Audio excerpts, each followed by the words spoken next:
தமிழக மக்கள் முன்னணி தமிழர் விடுதலை கழகம் ஒழுங்கமைத்திருக்கிறது.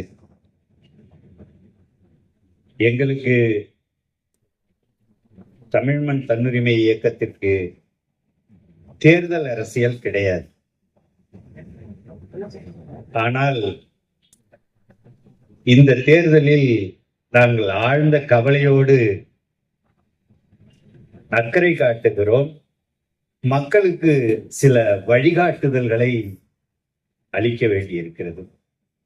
2026 சட்டமன்ற தேர்தல் 23ஆம் தேதி நடைபெற இருக்கிறது.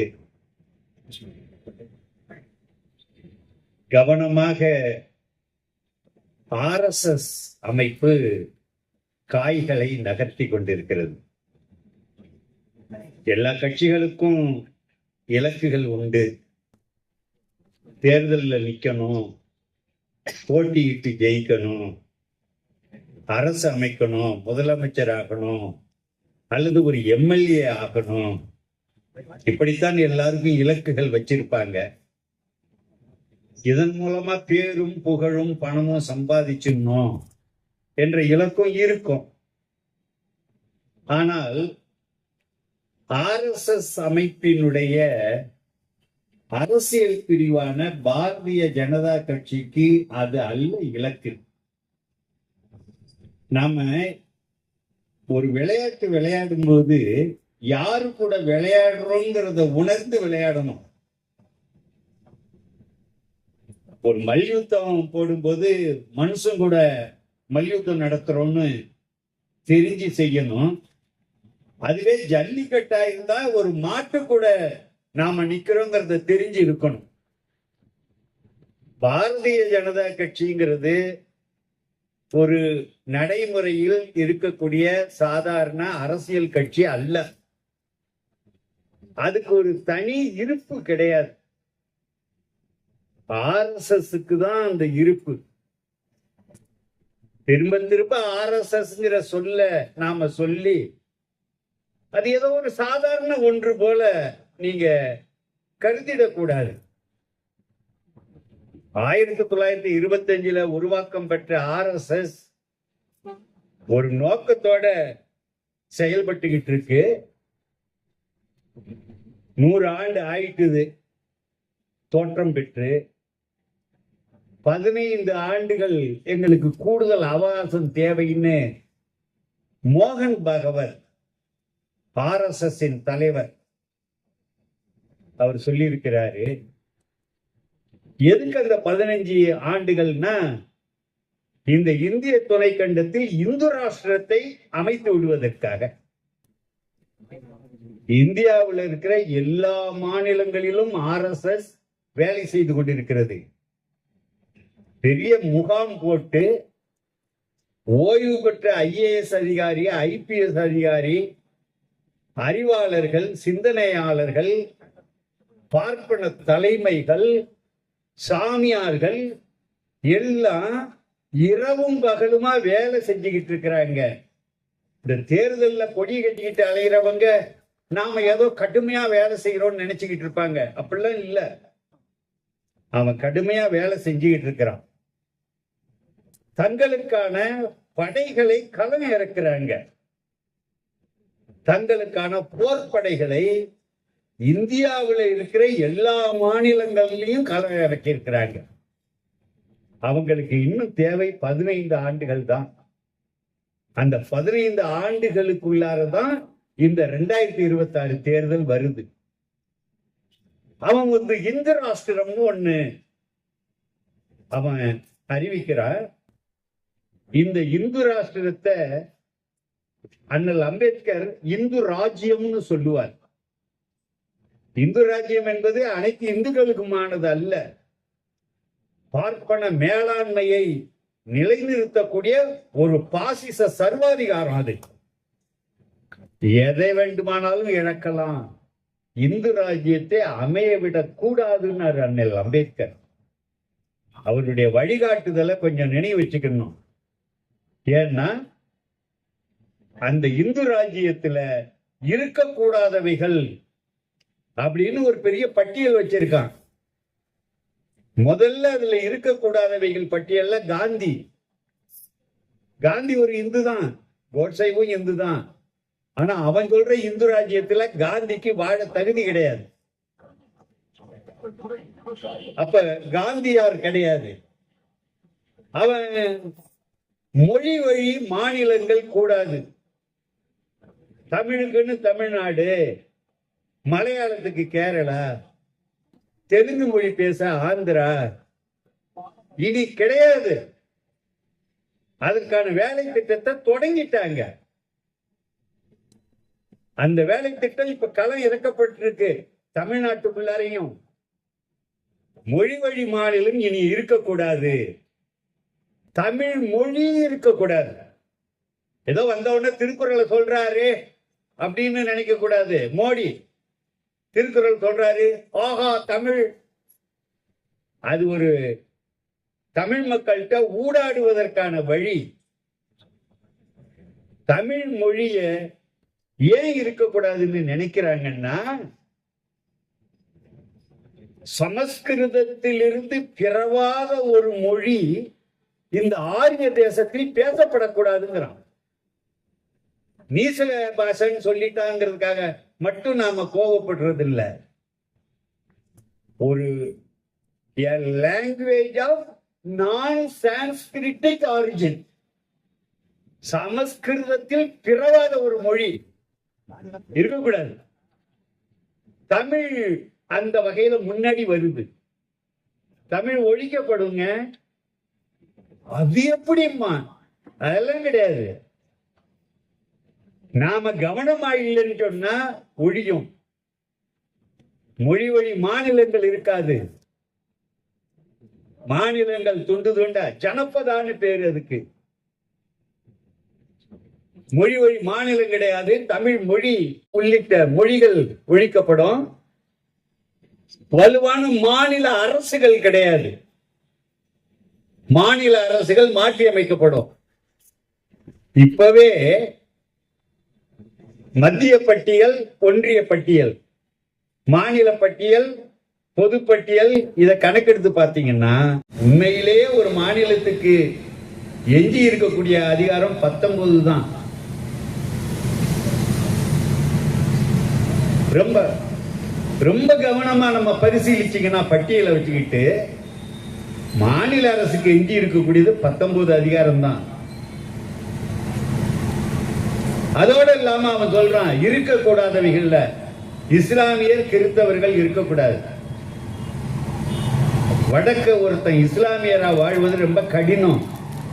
ஒரு இஸ்லாமிய பொண்ணு சாலையில அச்சம் இல்லாமல் நடக்க முடியாது. அங்கிருந்து ஹிஜாபை பிடிச்சி இழுப்பான், புர்காவை பிடிச்சி இழுப்பான், தண்ணி பாக்கெட்டை வச்சுட்டு பின்னால் அடிச்சுக்கிட்டே போறான். இஸ்லாமியர்கள் பயப்படணுமா? இந்த நாட்டில் நம்ம இஸ்லாமியரா வாழ முடியாது, கிறிஸ்தவரா வாழ முடியாது. மதம் மாறுறதுதான் ஒரே வழி. குடியுரிமை பறிக்கப்படும். இந்து பேரா இருந்தா குடியுரிமையை எளிதா தக்க வச்சுக்கலாம்னு சொல்லி அவங்கள திரும்பவும் இந்து மதத்துக்கு கொண்டு வருவதுங்கிறது அவன் நோக்கம். அவனுடைய ஆட்கள் எல்லா இடத்துலயும் இருக்காங்க. சிக்கு எண்ணிக்கை திருமண மாதிரி வந்துரு, தாய் மதத்துக்கு வந்துரு என்று குரல் கொடுப்பார்கள். அது RSS குரல் தான். RSS துணை பிரிவாக இருப்பவர்கள் தான் அந்த சத்தத்தை கொடுக்கிறது. என் மதம் சைவம், வைணவம் என்று பேசுவார்கள். இஸ்லாம் அது அராபிய மதம், கிறிஸ்தவம் அது ஐரோப்பிய மதம். எல்லாரும் இன்னைக்கு செக்கு என்னைக்கு திரும்புற மாதிரி வா வந்துடு என்ற குரல் யாரு இங்க இருந்து வருதுன்னு நினைக்க கூடாது. அது RSS குரல். நாம் தமிழர் அமைப்பு RSS ஒரு துணை அமைப்புங்கிறத இன்னைக்கு இல்லைனாலும் இன்னும் 1-2 ஆண்டுகள்ல எல்லாரும் உணர்வாங்க. RSSக்கு துணை அமைப்புகள் நிறைய உண்டு. சங் பரிவார அமைப்புகள்னு பேரு. சங் பரிவார அமைப்புகள் எண்ணிக்கை அதிகரிச்சுக்கிட்டே வருது. அந்த அணி சேர்க்கையில இன்னைக்கு நாம் தமிழர் அமைப்புங்கிறது ஒரு பெரிய அமைப்பு. அரசியல் பிரிவாக தன்னை காட்டிக் கொள்ளக்கூடிய அமைப்பு இன்னைக்கு அணி சேர்க்கை ஆயிருக்கு. நாம் தமிழரை பொறுத்தவரைக்கும் எவ்வளவு செலவானாலும் RSS கொடுக்க தயாரா இருக்கு. நீங்க திரள் நீதி வாங்கி ஒரு தேர்தலை நடத்திடுவீங்களா? ஒரு 5 கோடி ரூபாய் செலவிட்டு ஒரு மாநாடை நடத்திடுவீங்களா? உங்களால முடியுமா? இந்த தமிழ் மக்கள் அள்ளி அள்ளி கொடுக்க தயாரா இருக்காங்களா? அவ்வளவு காசு இருக்கா? பட்டியல் எடுங்க. திரள் நிதி கொடுத்தவங்களாம் உன் பேரை சொல்றான்னு எடுங்க. வெறும் பேப்பரா இருக்கும் அது. அவன் அழகா காய நகர்த்திக்கிட்டு வர்றான். இஸ்லாமியர்களுக்கு கிறிஸ்தவர்களுக்கு இனிமே இங்க இடம் கிடையாது. எல்லாரும் வாழலாம், சூத்திரர்களா தான் வாழணும். நீ பிராமணர் சத்திரியர் வைசியர் அங்க வடக்க. தென்னிந்தியாவை பொறுத்த வரைக்கும் ஒண்ணு பிராமணா அல்லது எல்லாரும் சூத்திரா. சூத்திரங்கிற பட்டத்தை எதிர்த்து தானே வாழ்நாள் புறா போராடினார் பெரியார். அந்த சூத்திர பட்டம் தான் இங்க நமக்கு எஞ்சும். வர்ணாசிரம தர்மம் நிலைக்கும் புண்ணிய பூமி இந்து ராஷ்டிரம். அப்ப எல்லாரும் சூத்திரர்களா திரும்ப வாழணும். ஆங்கிலம்ங்கிற மொழிக்கு இங்க இடம் கிடையாது. அது அந்நிய மொழி. அந்த அந்நிய மொழி அந்நிய கருத்துக்களை கொண்டு நீங்க விட்டுச்சு. டெமோக்ரஸின்னா, ஜனநாயகம்னா, சோசியலிசம்னா, ஈக்குவாலிட்டின்னா, சோசியல் ஜஸ்டிஸ்னா, லிபர்ட்டிங்கிறான், ஃப்ரெட்டர்னிட்டிங்கிறான். எல்லாம் அந்நிய சரக்கு. எல்லாம் ஆங்கிலேயர்களால் வந்தது, ஆங்கிலத்தில் வந்தது. அந்த மொழி துடைத்தெறியப்பட வேண்டும். இந்தியாவுக்குள்ள ஆங்கிலம் கிடையாது. இந்தி தான் உனக்கு ஒரே மொழி, ஒரே நாடு, ஒரே மொழி, ஒரே பண்பாடு, ஒரே மதம், ஒரே அரசு முறை, ஒற்றையாட்சி என்பதைத்தான் இந்து ராஷ்டிரத்திற்கு அவங்க கொண்டு வர்றாங்க. அப்ப அவன் என்ன விரும்புறான்னா, இதை விரைவா செய்யணும். 15 வருஷம் டயத்துக்குள்ளார செஞ்சு முடிக்கணும். 15 வருஷத்துக்குள்ளார எப்படி செய்யறதுன்னா, எங்களுக்கு டபுள் இன்ஜின் வேணுங்கிறான். டபுள் இன்ஜின்னா என்னமோ நினைச்சுக்கிட்டு இருக்காங்க பல பேரு. ஓஹோ அப்படின்ட்டு போய்கிட்டு இருப்பாங்க. மத்தியில RSS திட்டத்தை கொடுத்துருவான் பாஜக கிட்ட. பாஜக அதை நடைமுறைப்படுத்தணும். இங்க மாநிலத்தில் இருக்கிறவன் முண்டுவான், முடியாதுவான். உதாரணம் தமிழ்நாடு ஏத்துக்க மாட்டேன்பான்.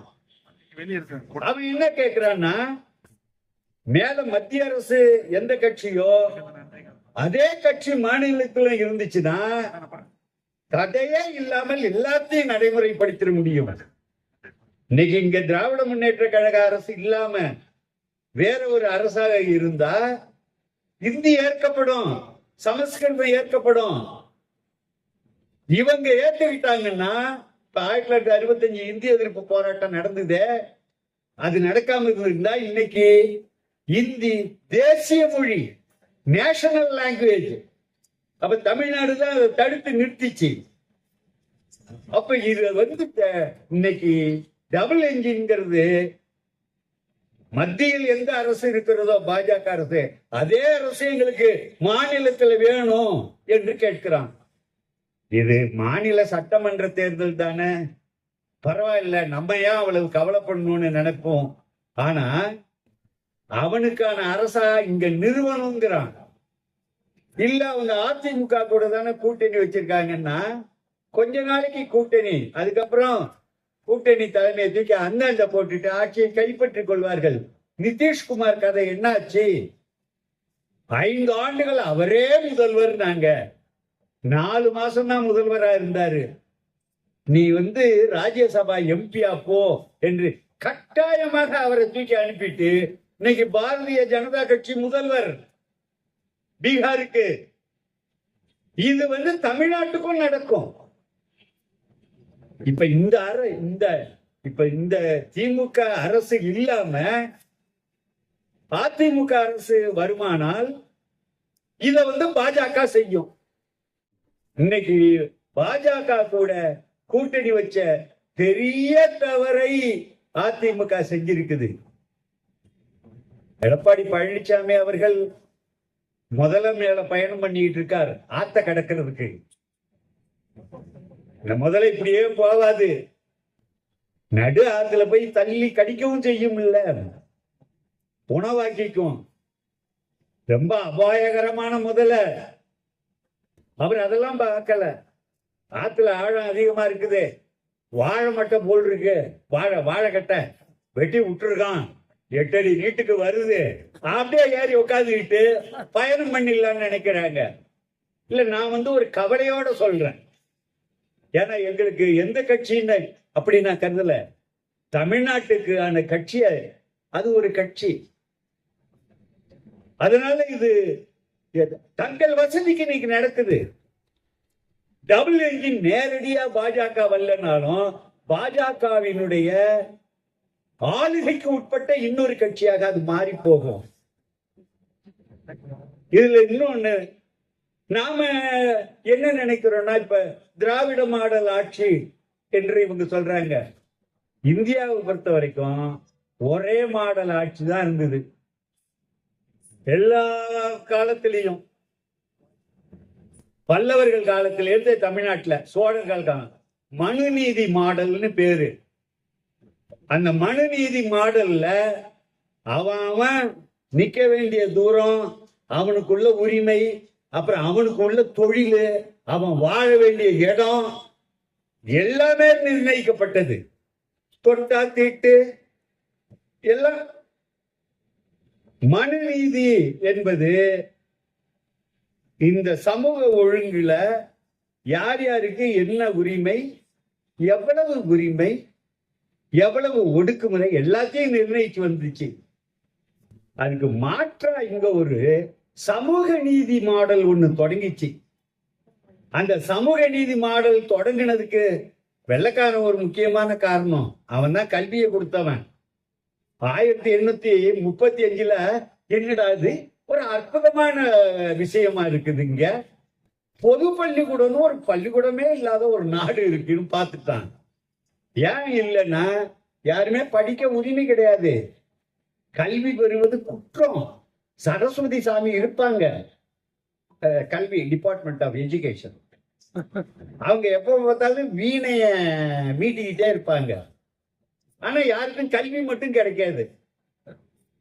வெள்ளைக்காரன் தான் பார்த்தான், பொது கல்வி முறையை கொண்டு வந்து பள்ளிக்கூடத்தை திறந்து விட்டான். அதுல படிச்சு அப்படி இப்படி வந்தவங்க தான் அயோத்திதாச பண்டிதர், MC ராஜா போன்றவர்கள், நம்ம அண்ணல் அம்பேத்கர் போன்றவர்கள்லாம் ஆங்கிலேயர்கள் வந்ததுனால படிக்கிறதுக்கான உரிமை கிடைச்சது. அதன் பிறகு என்ன 1920 இவங்க நீதி கட்சிக்காரங்க வந்தாங்க. அதுக்கப்புறம் தான் அவங்க திராவிடன் பத்திரிகை நடத்தினாங்க. அதனாலே அது திராவிட கட்சின்னு பேர் வந்தது. அவங்க திராவிடர்கள்னு தங்களை அடையாளப்படுத்திக்கிறதுல பெருமைப்பட்டாங்க. முதல்ல தங்களை அடையாளப்படுத்திக்கிட்டவரும் அயோத்திதாச பண்டிதர் தான். அவங்க தான் பேருந்தா எல்லா சாதிக்காரனையும் ஏத்தலைன்னா உனக்கு லைசன்ஸ் கிடையாது. பள்ளிக்கூடமா எல்லா சாதி பிள்ளைகளையும் சேர்க்கலைன்னா நீ பள்ளிக்கூடம் நடத்தக்கூடாது. ரோடு, பள்ளிக்கூடம், குளம், கிணறு எல்லாத்தையும் திறந்து விட்டு மகத்தான ஒரு சமூக புரட்சி 1920 ஐயோ ஐயோன்னு குத்திக்கிட்டான், வயிற்றுலையும் வாயிலையும் அடிச்சுக்கிட்டான். அந்த அடிச்சுக்கிறது இன்ன வரைக்கும் தொடருது. எனக்கு திட்டி துத்தி வாயெல்லாம் வலிக்குது.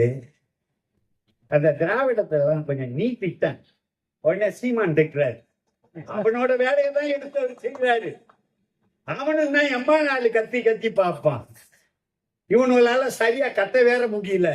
ஏன்னா அவங்க மாட்டு இறைச்சி எல்லாம் திங்கிறது இல்லை.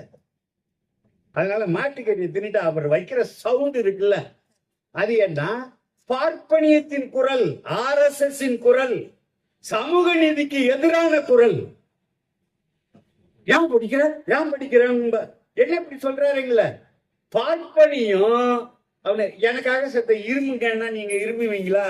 உங்களால முடியாது. என் இருமலை என்ன செய்யணும்? நானே தான் இருமிக்கணும் பிரச்சனை இருந்தா. ஆனா எனக்கு பதிலு திட்டு அப்படின்னாக்கா திட்ட முடியும். அதுதான் அவர்கிட்ட சீமான்ட்ட ஒப்படைச்சிருக்காங்க இந்த பொருளை. கண்ட பையெல்லாம் படிக்கிறான், கண்ட பையெல்லாம் ரோட்ல நடக்கிறான், கண்ட பையெல்லாம் ஆபீஸுக்கு வந்துட்டாயா அப்படின்னா அப்ப அந்த கருத்தை உள்வாங்கிட்டு அவர் சொல்லுவாரு, கழுத மேய்க்கிறத நான் அரசு பணின்னு அறிவிக்கிறேன், பன்னி மேய்க்கிறத அரசு பணின்னு அறிவிக்கிறேன், மாடு மேய்க்கிறது கவர்மெண்ட் பணி, கவர்மெண்ட் ஜாபு, உனக்கு வேண்டியது சம்பளம் தான். பாடுற ஹெலிகாப்டர்ல மாடு மேய்க்கிறான் பாடுற. அதாவது இவனுக்கு மாடு மேய்க்கிறதுல ஆசை வரணுமா? பாடுற 2000 ஏக்கரா பண்ண, அந்த பண்ணையில பாடுற 2000 ஏக்கரா பண்ண. அவன் போய் அது வச்சு மாட்டு சாணிய சொலக்குன்னு அப்படி எடுப்பான். 80,000 ரூபாய் வரைக்கும் சம்பளம் கிடைக்கும். இதுல உனக்கு என்ன பிரச்சனை? நீ ஏன் படிக்கணும்? இதை இருக்கிறதுக்கு எதுக்கு பண்ணணும்? பால் கறக்கிறதுக்கு எதுக்கு படிக்கணும்? இது சீமான் குரல் இல்ல, சீமானுக்கு பின்னாடி பார்ப்பனியத்தின் குரல் அது. அதெல்லாம் நீங்க தெரிஞ்சுக்கணும். சீமான் தமிழ் தேசியங்கிறாரு, அப்புறம் ஆதரிக்க வேண்டாமா? அது தமிழ் தேசியம் இல்ல. அம்மா வீட்டு வாசல்ல ஒருத்தன் சவுண்ட் கொடுக்குறான், அம்மான்னு கூறிட்டான். ஏங்க உங்க பிள்ளை வந்திருக்காங்கன்னு சொல்லக்கூடாது, அவன் பரதேசி. அம்மான்னு தான் சவுண்ட் கொடுப்பான். தாயே அதுக்கு டிரான்ஸ்லேஷன் நல்ல தமிழ்ல அவன் என்னன்னா பிச்சை போடும்மா. நாங்கெல்லாம் திரள் நிதி கொடுக்கறது இல்ல, இந்த அம்மா அரசியல் பணியில பேச ஆரம்பிச்சுட்டுவ பொதுமக்கள்லாம். அது யாருடைய குரலுங்கிறதுக்கு சொல்றேன். அப்ப நீங்க நல்லா தெரிஞ்சுக்கணும். படின்னு தானே சொல்லுவாங்க, படிக்காத அரசு வேலை. இந்த புதுச்சேரியில ஒரு பையன், நாங்க 2 லட்சம் பேர் இருக்கோம், எப்படி நீங்க கொடுப்பீங்க வேலை அப்படின்னு அவர்கிட்ட கேட்டான். நான் கொடுப்பேன். ஒரு பையனை பார்த்து வாத்தியாரி, நீ படிக்கிறதே இல்ல, எப்படிதான் பாஸ் பண்ணுவேன்? சார் நான் பாஸ் பண்ணுவேன் சார், நான் பாஸ் பண்ணுவேன்னு. இதெல்லாம் 3வது 4வதுல பள்ளிக்கூடத்துல பார்க்கலாம், எலிமெண்டரி ஹையர் ஸ்கூல். அது மாதிரி இவர்கள் பதில் சொல்லிக்கிட்டு கிடக்குறாங்க. ஒன்று தெரிஞ்சுக்கணும், அவன் தெளிவாக வந்துட்டான். அவன் அந்த தெளிவான திட்டம் என்னன்னு சொன்னா, இந்து ராஷ்டிரம் அமைக்கப்படும். நீ சூத்திரம் தானே, நீ ஓன் தொழில தானே செய்யணும். விஸ்வகர்ம யோஜனா, பணம் தரேன், உன் வேலையை நீ செய், சாதி தொழில மோடி சொல்றாரு. அதே நீ சொல்லின இது குலத்தொழில். நாவிதம் வேணும், அவர் வேணும், ஆசாரி வேணும், எல்லாரும் வேணும். அந்த தொழிலாம் தான் செய்யணும். அந்த தொழிலாம் வேணும்னா நீ செய்ய, உன் மகனை செய்ய சொல்லு. அந்த தொழிலை அந்த காலத்துல செஞ்சவன் தொடர்ந்து செய்யணும்னு, அதுதானே தப்பு. அப்ப அவங்க விட்டு இத குலத்தொழில் ஏன் சொல்ற? குலதெய்வ தொழில். நீ என்ன பேர் வச்சாலும் அதுதானே. மலத்துக்கு பேரை மாத்திட்டா மணக்குமா என்று. அதாவது பேச ஆரம்பிக்கும் போதே அவங்க எல்லாம் என்னன்னா, மக்களை பார்த்து எனது அருமை சர்வ முட்டாள்களே அப்படி சொல்றது இல்ல, மனசுக்குள்ளார சொல்லிக்கிட்டு அப்புறம் பேச ஆரம்பிக்கிறது. இதுதான் நடந்துகிட்டு இருக்கு.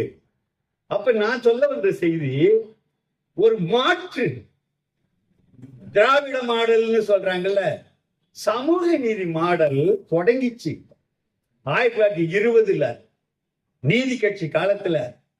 இன்னைக்கு வரைக்கும் அது தொடர்ந்து போய்கிட்டு இருக்கு. இத நூலை அறுக்கணுங்கிறான், நடுப்புற நிறுத்தணுங்கிறான், டைவர்ட் பண்ணி கொண்டு போகணுங்கிறான். வா, ஒரு மரமேறுகிற ஒரு தொழிலாளி விட்ட பிள்ளைய கலெக்டர் ஆக்குறது, ஆர்டிஓ ஆக்குறதுக்கு என்ன பாடுபட்டு இருப்பாங்க. அவனை திரும்பவும் மரம் ஏற விடுறது, அது கல்லு குடிக்கிறதுல என்ன. நானே அதெல்லாம் குடிச்சுட்டு தான் கல்லூரிக்கு போவேன் அப்படிலாம் சொல்லியிருக்காங்கல்ல. அது பணம் பாலா, தென்னம்பாலா, இதர்மயா தெரியாம போச்சேயா. இப்படி இருந்தா எங்க ஊரு கோயிலுக்கு நாங்க தென்னம்பால் பணம்பால அர்ச்சனை பண்ணிருப்போம், அபிஷேகம் பண்ணிருப்போம் ஐயா. இனிமேலுக்கு கள்ள ஊத்தி சாமிக்கு அபிஷேகம் பண்ணா ஒத்துக்கிறானா? அதாவது அங்க என்ன கேவலம்னா, பனம்பால், தென்னம்பால் இதெல்லாம் நாங்க இங்க வந்து இறக்குவோம் அப்படின்னா ஒரே கைத்தட்டல். அதுல ஒரு 10-15 பேர் முன்னாடி இருக்கிறவன் அரை அடி நீட்டுக்கு நாக்க விட்டு தொழாவறான். இப்பயே கல்லு குடிக்கணுமா? அவன் மனநிலை எப்படி இருக்குன்னு பாருங்க. அப்ப என்ன நடந்துகிட்டு இருக்கு அப்படின்னா, அன்பார்ந்த நண்பர்களே, நாங்க தேர்தலுக்கு வராதவங்க, எங்களுக்கு ஒரு இலக்கு இருக்கு. இறையாண்மை உள்ள தமிழ் தேசம்ங்கிறது தான் எங்க இலக்கு. ஆனா தமிழ் தேசத்தையே அது காணடிச்சிருவாங்க போல் இருக்க, சில்லுலாம் உடைச்சி செதைச்சிருவாங்க போல் இருக்க. அப்ப இத காவந்து பண்ண வேண்டி இருக்கு. அப்ப எங்களுடைய இலக்கை நாங்கள் எட்டும் வரைக்கும் இத பாதுகாக்க வேண்டிய ஒரு கட்டாயம் இருக்குது. சேதமில்லா இந்துஸ்தானம், அது தெய்வம் என்று கும்பிடடி பாப்பா. யாரு? பாரதியாரு. சேதமில்லா இந்துஸ்தானம், அதான் இந்து ராஷ்டிரம். அந்த பாரதியாரு மாதர் தம்மை இழிவு செய்யும் மடமையை கொளுத்துவோம்னு அவரு பாடினாரு. ஆனா அவரால் அதுக்கு மேல ஒண்ணும் சொல்ல முடியாது. அவர் எப்பயாவது இந்த மாதிரி நல்ல வரிகளும் சொல்லியிருக்காரு. ஆனா அது செஞ்சு முடிச்சது யாரு? அந்த மடமையை கொளுத்துனது யாருன்னு கேட்டா திராவிட இயக்கம். அவங்கதான் கொளுத்துனாங்க. தேவதாசி முறையை ஒழிச்சு கட்டினது திராவிட இயக்கம் தான். எல்லாருக்கும் இன்னைக்கு வந்து கோயிலுக்குள்ளார வந்து அர்ச்சகராகவே பெண்கள் போகலாம் 2021 அந்த அப்பாயின்மெண்ட் ஆர்டர் போட்டு கொடுத்திருக்குது. திராவிட இயக்கம் தான் செஞ்சாங்க. 1929 பெண்களுக்கெல்லாம் சொத்துரிமை கொண்டு சமமா தெரியாது. 1989 அதற்கான சட்டம் செஞ்சவர் கலைஞர் கருணாநிதி. பெண்கள்லாம் இதை போறாங்க. எங்கம்மா இவ்வளவு வேகமா போய்கிட்டு இருக்கீங்கன்னு, இந்த திராவிடத்தை திட்டணும்னு போறேன், என்ன கூப்பிட்டு இருக்காங்க. அந்த சந்தோஷமா போய் திட்டுமா, உனக்கு இந்த உரிமை கூட திராவிட இயக்கத்தால தான் கிடைச்சிருக்கும். வேற என்ன? நீங்க ரைட் ராயலா அப்படியே இறங்கி பட்டுப்பாவாடை சகிதமா போனீங்களா? ரோட்ல புருஷன் நடந்து போயிட்டு இருப்பான், 10 அடி பின்னாடி இப்படியே கூடி குறுகிதானே பெண்கள் போய்கிட்டு இருப்பாங்க. 50 வருஷத்துக்கு முன்னாடி உள்ள நிலைமையை சொல்றேன். இன்னைக்கு அப்படி இல்லையே. பொட்டிய ஒரு கையில தூக்கி புள்ளைய ஒரு கையில பிடின்னு கைய வீசிக்கிட்டு பொண்ணு நடக்குது இல்ல? எவ்வளவு பெரிய மாற்றம் நான் பார்த்தேங்க. 50-60 வருஷத்துக்கு முன்னாடி பொம்பளை பிள்ளைங்க ஆடு மேய்க்கும். ஆடு மேய்க்கிறதோ பயிர் தொழிலோ நம்ம சமூகம் இயல்பா எல்லா குடும்பத்திலையும் செய்வாங்க. அதுக்கு ஒண்ணு தனியாலாம் போட வேண்டியது இல்ல, இயல்பா நடக்கும். பொம்பளை பிள்ளைங்க பள்ளிக்கூடம் போகாம குச்சி எடுத்துக்கிட்டு ஆட்டை ஓட்டிக்கிட்டு போறதா என் கண்ணால பார்த்திருக்கேன்.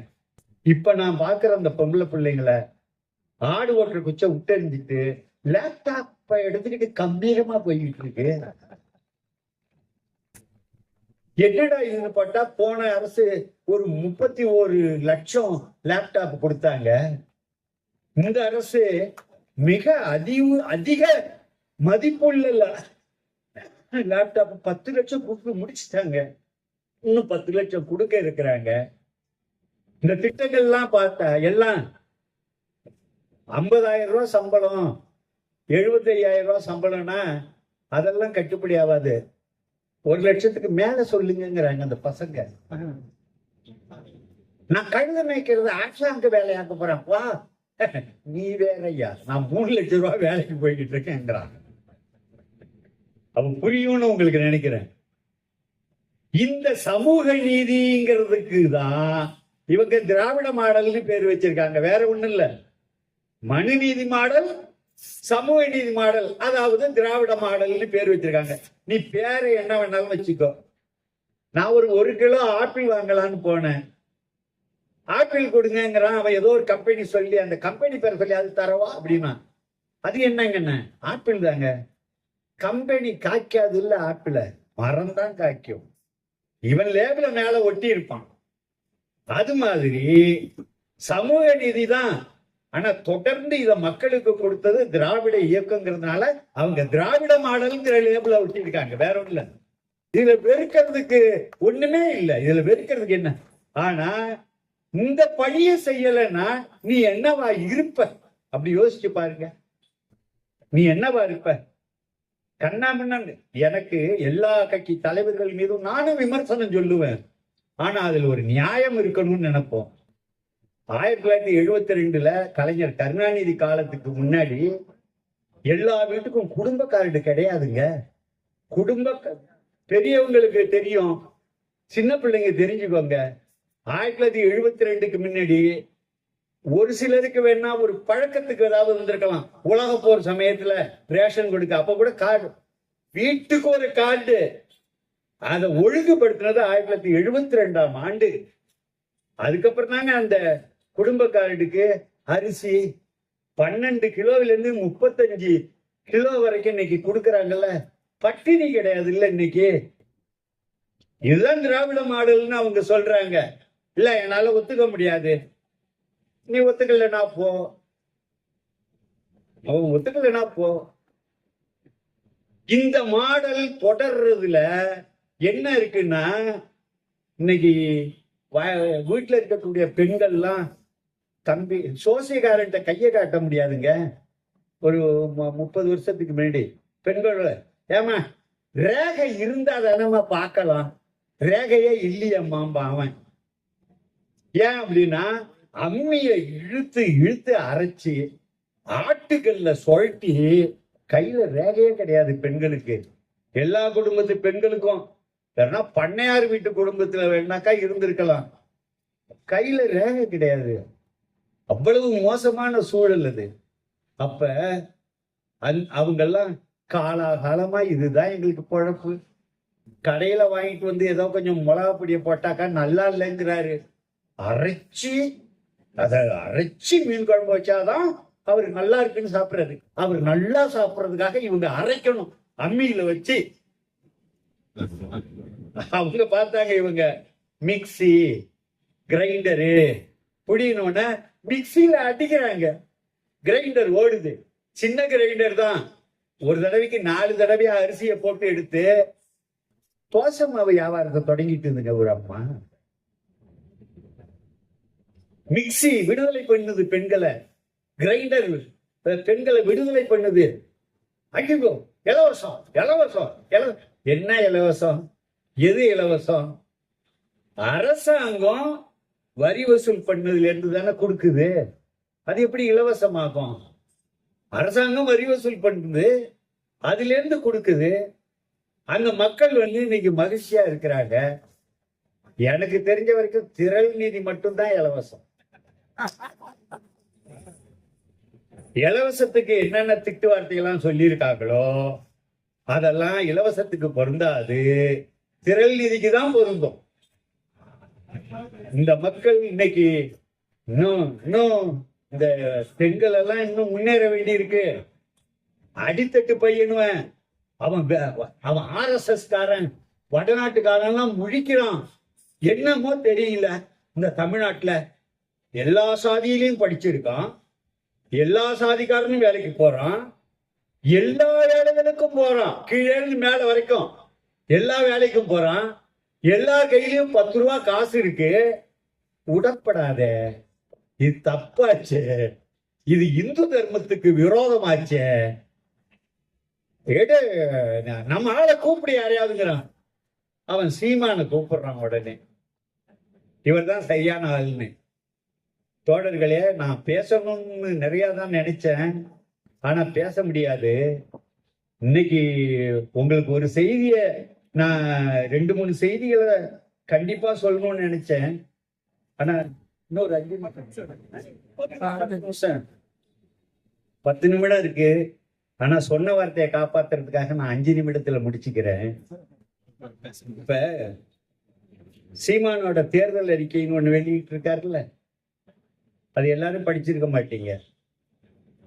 அதுல அவ்வளவு அநியாயம் இருக்கு. RSS திட்டங்களை பூர்த்தி வச்சிருக்கிறாங்க உள்ள. நான் படிச்சேன், பிரமாதமா இருக்குன்னு ஒருத்தர் சொல்லுவாரு. அவர் பேரு பே. மணியரசன் ஐயா. அவர் தமிழ் இந்து. அவர் தமிழ் இந்து. RSSக்கு ரொம்ப ஓப்பான சொல். அவர் தமிழ் இந்து, இவர் மராட்டி இந்து, அவர் பெங்காலி இந்து, மொத்தத்துல எல்லாரும் இந்து வாங்கோ அப்படிங்கிறாங்க. அந்த அதுல என்ன நாம சொல்லணும், நிறைய விஷயம் சொல்லணும்னா கூட RSS இப்போ ஒரு மாற்றம் ஒண்ணு பண்ணியிருக்காங்க. மாநில அளவில் அவங்களுக்கு RSS பிரிவுகளுக்கு பிராந்த்னு பேரு, PRANT, பிராந்த். ஒரு மாநிலத்தில் இருக்கிற அந்த அலகுக்கு பேரு பிராந்த்.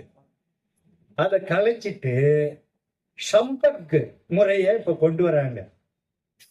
தமிழ்நாட்டுல RSS பிரிவு 1 இருந்தத இன்னைக்கு 5 பிரிவுகளா கொண்டாடுறாங்க. இந்தியா பூராவுக்கு 86 சம்பாக் கொண்டு வர்றாங்க. இங்க மொழி வழி மாநிலங்களும் இருக்கக்கூடாது அப்படின்னு சொல்லிட்டாங்க. இந்த சூழல்ல தான் நாம் தமிழர் அமைப்பு தமிழ்நாட 5 பிரிச்சு 5 தலைநகரங்கள்னு சொல்லுது.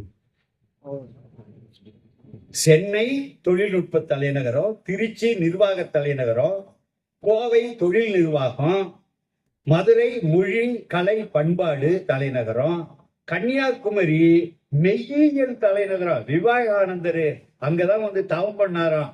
அவங்களுக்கு ரொம்ப புனிதமான இடமா, தத்துவார்த்த தலைநகரமா அது. எது? கன்னியாகுமரி அப்படின்னு சொல்லி நாம் தமிழர் தேர்தல் அறிக்கை சொல்லுது. ஏன்னு கேட்கிறேன். 2017 தமிழ்நாட்டை 3 பிரிக்கணும்னு சொல்றதுக்கு பிரிச்சா நல்லது தானே. 3 முதலமைச்சர் நமக்கு கிடைப்பாங்கன்னு சொன்னாரு சீமான். இதை நான் ஒரு கட்டுரையில சொன்னதுக்கு தான் வரிஞ்சு கட்டிட்டு சகல விதமான ஆயுதங்களோடையும் நம்ம கிட்ட போருக்கு வந்தாங்க. சகல விதமான ஆயுதங்கள் தான் கெட்ட வார்த்தைகள். அவங்கள்ட்ட இருக்கிற பெரிய ஆயுதங்கள் கெட்ட வார்த்தைகள். நம்ம அதை எதிர்கொள்வதுதான் கஷ்டமா இருக்கும். அப்ப 2017 அப்படியான்னு கேட்டா என்கிட்ட இன்னமும் அந்த வீடியோ இருக்கு அவர் சொல்றது. அப்ப விமர்சனங்கள் வந்த உடனே 2019 என்ன செஞ்சாங்கன்னா அவரு தமிழ்நாடு பிரிக்க கூடாது, பிரிக்க வேண்டியது இல்லைன்னு சொன்னார். இதெல்லாம் கடந்த காலம். இப்ப 5 தலைநகரங்கள்னு சொல்றாங்களே. ஒரு தலைநகரம்னா என்ன அர்த்தம்னா அரசாங்கம்னு அர்த்தம். 5 பிரிக்க வேண்டிய தேவை என்ன? இத நான் உங்கள்கிட்ட பேசுறேன். ஏன் ஐயா இந்த வாயால சாப்பிடுறேன், இந்த வாயால தான் பேசுறேன். எதுக்கு 2 வேளை? சாப்பிடுறதுக்கு இங்க ஒரு வாய், பேசுறதுக்கு இங்க ஒரு வாயின்னு சொன்னா என்ன பாராட்டுவீங்களா? ஏன் ஒரு வாய் இதை செய்யாதா? செய்யும். இன்னைக்கு லேப்டாப்ல உட்காந்தா உலகம் பூரா கான்டாக்ட் பண்ணிடலாம். ஒத்த லேப்டாப் இருந்தா போதும். இணைய வழி தொடர்புகள். ஒரு காலத்துல படைப்பிரிவுகளை நடத்தி ஒரு நாட்டி எதிரி கோட்டையை கைப்பற்றிடுவாங்கிறதுனால வேறு வேறு இடங்கள்ல தலைநகரங்கள் வைப்பாங்க. தென்னாப்பிரிக்காவில இருந்து 3 தலைமுறை நகரம் இருக்குல்ல அங்க அப்படின்னு சொல்லி அவங்க இதுல சொல்லியிருக்காங்க. தென்னாப்பிரிக்காவில 12 ஆட்சி மொழிகள். அவங்க காரணம் கருதி 3 வச்சாங்க. ஆனாலும் பிரிட்டோரியா தான் தலைநகர். அங்கதான் முடிவுகள் எடுப்பாங்க. ஆளாளப்பட்ட ரஷ்யாவுக்கு மாஸ்கோ ஒரே தலைநகர். சர்வ வல்லமைப்படுத்திய சீனாவுக்கு பெய்ஜிங் ஒரே தலைநகர். அப்பேற்பட்ட அமெரிக்காவுக்கு வாஷிங்டன் தான் தலைநகர். நியூயார்க்குங்கிறது வணிக நகர். அவங்களுக்கு ஒரு தலைநகர் பெரிய பெரிய நாடுகளுக்கெல்லாம் போதுமானதா இருக்கு. ஆனா இங்க நம்ம கிட்ட அதிகாரமே இல்லாத மாநிலம், சொற்ப அதிகாரம். கூட்டி கழிச்சு பார்த்தா வெறும் 19 அதிகாரம் தான் மிஞ்சுதுன்னு நான் சொன்னேன். இதுக்கு எதுக்கு 5 தலைநகரம்? என்ன செய்ய போறீங்க? இந்த தமிழ்ல ஒரு பழமொழி சொல்லுவாங்கல்ல, அறுக்க மாட்டாதவன் இடுப்புல 58 கருக்கருவான்னு கிராமத்துல சொல்லுவாங்கல்ல. இவனுக்கு அறுக்க தெரியாது, இடுப்ப சுத்தி 58 அருவால மாட்டிட்டு வர்றது. இந்த கேவலத்தை என்ன சொல்ல? அப்ப இந்த 5 தலைநகரங்கள் அமைப்பதற்கு காரணம் தமிழ்நாடு கொண்டாடுவது. இந்த தலைநகரங்களை எப்பயுமே அமைச்சர்கள் எல்லாம் ஒரு இடத்துல இருப்பாங்க. 5ஆக இதை பிரிப்பதுங்கிறது இவங்க திட்டம் இல்ல, RSS திட்டம்ங்கிறத கொஞ்சம் நினைவு வச்சுக்கணும். கூடுதலா ஒரு வழி, நாம நிறைய பேசல, ஆனா இந்த ஒரு வார்த்தை மட்டும் நான் உங்களுக்கு சொல்லிடுறேன். இந்த நாடாளுமன்ற ஜனநாயக முறை இருக்குல்ல, போறாங்கல்ல எம்பி, இதை ஒழிச்சு கட்டிட்டு குடியரசுத் தலைவர்னா நல்லா தெரியுது அதிபர் ஆட்சி முறை. எல்லாரும் ஆளுக்கு ஒரு ஓட்டை போட்டு ஒரு இந்திக்காரன, ஒரு இந்தி வெறியன, ஒரு இந்துத்துவவாதிய, இந்து தானே வருவேன் அதிபர்னா ஒருத்தனை தேர்ந்தெடுப்பாங்க, எல்லாரும் ஓட்டு போட்டு அவனை தேர்ந்தெடுத்து இந்து ராஷ்டிரத்தை படைக்கிறத எளிதாக்கணுங்கிறதுக்காக குடியரசுத் தலைவர் முறையை உருவாக்க வேண்டும். அது எங்கள் கொள்கை அறிக்கைன்னு அதுல சொல்லியிருக்காங்க. இதை பத்தி நான் பேசணும், இன்னொரு அரை மணி நேரம் தனியா பேசணும். இங்க பேச வாய்ப்புள்ள தோழர்களே, அலறும் பார்த்து ஐயோ RSS திட்டம் அப்படியே இருக்குது, அநியாயமாச்சே.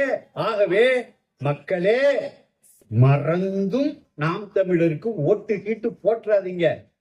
தற்கொலைக்கு சமம். மற்றவனை இயேசுநாதரை கூட எவனோ சிலுவையில வச்சு அரைஞ்சான், நீங்களே படுத்துக்கிட்டு நீங்களே ஆணி வச்சு நீங்களே சிலுவையில உங்களை அரைஞ்சுக்கிற மாதிரி நாம் தமிழருக்கு நெஞ்சல நிமித்திரவனுக்கு அவனுக்கு தெரியாது, ஒண்ணும் தெரியாது. அவன் சும்மா அதாவது இந்த சினிமாவுல கதாநாயகன் அடிக்கும் போது உட்கார்ந்து இருப்பான் சீட்ல, பக்கத்துல இருக்க அவன் மூக்களை இடிச்சிருவான்ல, அந்த உழைப்பு காரணம்னு அர்த்தம். மிக அபாயகரமான RSS ஒரு அமைப்பு தான் நாம் தமிழர்ங்கிற அமைப்பு. பாஜகவை பத்தி சொல்லிட்டாங்க, மறந்தும் அவர்களை ஆதரிக்காதீர்கள். அனைவருக்கும் நன்றி.